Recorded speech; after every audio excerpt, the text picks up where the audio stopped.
Şuayb aleyhisselam Hatibül Enbiya, Eyke'deki peygamber o ise şayet tarihte Hz. Musa da onun yanına gitmişti. Eyke'deki o salih zat Kur'an-ı Kerim'de anlatılan Şuayb aleyhisselamsa Hz. Musa'nın kayınpederi de oydu. Ve o peygamberlerin hatibiydi. Senelerce ağladı. Ve bir gün geldi ki gözleri görmez oldu. Hz. Yakup da o kadar ağlamıştı. Allah gözlerini iade buyurdu. Yine ağlamaya durdu. Yine senelerce ağladı. Yine gözlerini kaybetti. Bir kere daha Allah Celle Celaluhu eczane-i kübrasından şifalar ihsan ederek gözlerini açtı. Yine ağlamaya durdu. Allah biliyordu. Allamul guyub olan Allah onun niyetini biliyordu. Ona sordu. İn kâne hâzel bukâ li eclil cenneti fekad ebahtuke leha. Eğer bu ağlaman senin cennetten ötürüyse ben onu sana mubah kıldım. İçine girecek ve sevineceksin. İn kâne li eclin nâr fekad ecertuke minha. Eğer cehennem korkusuysa ben çoktan seni kurtardım, ondan uzaklaştırdım. Sen onun içine girmezsin. İnledi Şuayb aleyhisselam şevkan ila likaike ya Rabbi. Benim başka bir derdim yok. Sana şevkten dolayı ağlıyorum ya Rabbi. Sen benimsin, ben seninim. Beni ağlatan budur esasen ya Rabbi. Sana mülaka olma iştiyakıyla yanıp tutuşuyorum. Cenab-ı Hak kemal azametle ona şöyle buyurdu. لِأَجْلِ ذَاكَ اَخْتَمْتُكَ لِنَبِيِّ وَكَلِيمِ عَشْرَ سِنِينَ. İşte bundan ötürü değil mi ki ben çok sevdiğim bir peygamberimi, bir nebimi sana tam 10 sene hizmet ettirdim. Hz. Musa'yı sana tam 10 sene hizmet ettirdim. Senin bu şevkinden ötürüydü. Hiçbir şey boşa gitmez. Allah'ın inayet ve keremiyle. El verir ki biz istikametimizi koruyalım. Şu canlılığımızı, hayatiyetimizi İnşallah bundan sonra da devam ettirelim. Allah aşkı, Allah sevgisi, Allah'a mülakat arzusu, Allah iştiyakı ile yanıp tutuşalım. Sular gibi çağladığımız, Eyüp gibi ağladığımız zaman Cenab-ı Hakk'ın inayeti imdadımıza koşacak, gecelerimizi gündüz edecek, bizi aydınlığa çıkaracaktır. Nitekim şafak bir yandan söker ama bizim 20. asırdan 21. asra geçerken dört bir yandan şafaklarımız sökmeye başladı. Dün haberlerde düne kadar bize koşup gelen, kaçan, kurtulduk diyen, kaçmayı fırsat bilen Bulgaristan'daki soydaşlarımız, onlar da yürüyor, hak istiyorlar. Artık dünya inanan insanlar, sağda solda bölük pörçük olmuş, dağılmış. Senin soydaşın, senin dindaşın hesabına dünyanın dört bir yanında şafaklar söküyor. Bizim şafağımız bir yandan söker ama yaşadığımız asırda görüyoruz ki dünyanın dört bir yanından şafaklar söküyor. Ve bir gün karşılıklı gelip gitme olacak. Karşılaşacaksınız. Gidip Türkistan'da karşılaşacaksınız. Özbekistan'da karşılaşacaksınız. Gürcistan'da karşılaşacaksınız. Hatta Pakistan'da, hatta Ceziretül Arap'ta, hatta sair İslam dünyasında insanlığa karşı diyalog durumunuz olacak. Münasebetlere açık olacaksınız. Zira siz muhabbet fedailerisiniz. Her gecenin bir naharı, her kışın bir baharı vardır. Çiçekler karı deldi, baş çıkarmaya başladı çoktan. Kara cemre düşeli aylar, yıllar, seneler oldu Allah'ın inayetiyle. Ve bu millet genciyle, ihtiyarıyla artık diriliyor.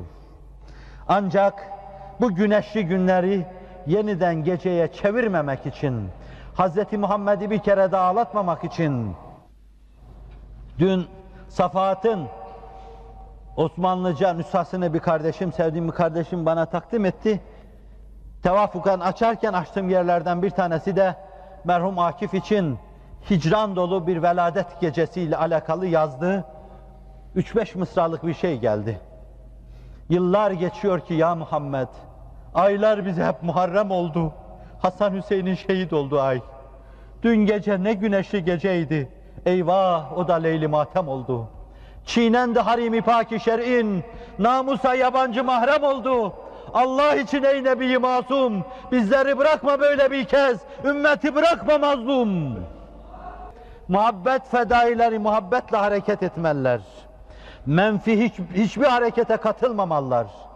Gösterişten, boy göstermeden, sokaklarda bağırıp çağırmadan, dünya ve ukba uzaklığı içinde uzağız. Hayır, estağfurullah, biz ukbaya çok yakınız. Cennet, cehennem uzaklığı içinde uzak bulunuyoruz. Biz ehli cennetiz. Biz seven insanlarız. Mesajlarımıza sevgiyi bulaştırır. Göndereceğimiz mektuplara sevgi kokusu işler ve öyle göndeririz. Evet, zeytin dalı diyorlar, başkalarına ait bir semboldür. Biz gülü Muhammed'i uzatıyoruz. Hz. Muhammed'in bir adı da mahbubtur, Habib'tir sallallahu aleyhi ve sellem. İnsanlığa böyle açığız. Bütün insanlık duysun. Biz bütün insanlıkla diyaloğa açığız. Ama dindaşımızı, soydaşımızı her gün dualarımızın içine katıp hamur edecek, çamur edecek, gözyaşlarımızı ıslatacak kadar onlarla alakalı, içli dışlı ve münasebet içinde bulunuyoruz. Onları düşünmediğimiz tek gün yoktur. Ve bir an evvel onlara uzanmak için de enerjinin dağılmamasına fevkalade dikkat ediyor. İçte ve dışta huzursuzluk çıkarmadan fevkalade sakınıyor. Huzursuzluğa sebebiyet vermeden şeytanı rejimden kaçar gibi kaçıyoruz. Tanımıyoruz. İmkanı varsa anarşiyi, kargaşayı lügatlardan çıkaracak ve bu nesle unutturacak yollar araştırıyoruz. Ta muhabbet fedaileri, muhabbete dayalı söyledikleri sözleri tam arızasız, kusursuz söyleyebilsinler. Ezan-ı Muhammed okundu mu? Okundu. Evet. Özür dilerim. Vaktinizi aldım. Hakkınızı helal edin. Ben getirip dayadığım hususu biraz da yaklaşıyor diye kestim. Bir önemli husus da arz edecektim ama bu kadar vaktinizi almayayım. Arz edeceğim son hususu arz etmek için onlara intikal etmiştim ki ezanın okunduğunu öğrendik. Aziz kardeşlerim, tekrar ediyorum. Huzurun temsilcisi olalım. Kargaşaya çıkmayalım. Sokaklarda bağıranlarla beraber olmayalım. Bazen bunlar içinde bizimle aynı duygu, aynı düşünceyi paylaşanlar da olabilir. Haklı isteklerde bulunabilirler. Fakat bir sürü haksız isteğin sokaklarda çınladığı bir dönemde bu haklı istekler, onlar da haksız isteklere karışır. Onlar da kulak ardı edilir. Onlar da aynı şekilde değerlendirilir. Hiç unutmam, birisi bana, evet senin şu hizmetin olmuştu ama fakat şöyle yapmakla diğerleriyle aynı kefeye girdin demişti. Vatana, millete, tarihe, geçmişimize, soyumuza düşmanlık yapanlarla aynı şeyleri paylaşmayayım. Ne kadar paylaşmayayım? Siz bana karşı saygı duyuyorsunuz. Allah biliyor. Elinizi ayağınızı öpercesine rica ediyorum, paylaşmayalım. Muhabbetle oturalım, muhabbetle kalkalım, muhabbet dağıtalım, sevgiyle yatalım, sevgiyle kalkalım. Allah sevgi cemaatini, ehlullah olma, Allah dostları olma ufkuna, zirvesine ulaştırsın. Ve Rabbim bana bir imkan verirse, bir gün size bir şey anlatmayı düşünürsem, inşallah o zaman da onu anlatacağım. Allah dostlarını anlatmayı düşünüyorum.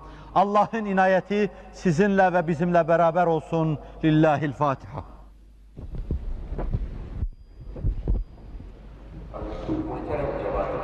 Şunu da arz edeyim, bakın. Şunu istirham edeyim.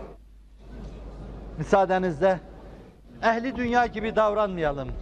Biz hak kapısının sadık köleleriyiz, kullarıyız. Hepimiz kul ve köleyiz. Arkadaşlardan bazıları görüşme arzu ediyorlar. Ben görüşülecek bir insan değilim. Sizden istirhamım, bana dua edin. Allah imanla gitmek nasip ve müyesser etsin. Ben de size dua ediyorum.